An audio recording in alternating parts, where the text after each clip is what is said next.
শোনো, 5 মিনিট দাঁড়িয়ে যাও না। চলো না, আজকে আমরা ফুচকা খেতে যাই। না না, আজকে সময় নাই, অন্যদিন খাবো। আরে শুধু 5 মিনিটের তো ব্যাপার, তোমার কাছে তো শুধু আমি সময়ই চেয়েছি। দিনা, আজকে তো আমার একটু কাজ আছে, অন্যদিন যাব। ঠিক আছে, যাও। আচ্ছা, তুমি কি কোথাও যেতে চাও? তাহলে তুমি আমাকে বলো, আমি তোমাকে নামিয়ে দিয়ে আসি। না না, আমার বাড়ি কাছে, আমি চলে যেতে পারবো। ঠিক আছে, যাও তাহলে, গেলাম আমি, হ্যাঁ। আরে বাবা, আমি মাত্রই হোম ডেলিভারিটা দিলাম।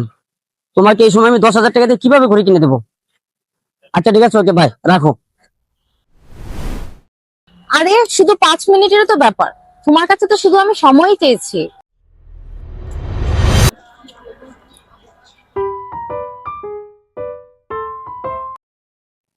হ্যালো। হ্যালো দিনা, হ্যাঁ, বলো। ফুচকা খেতে যাবে?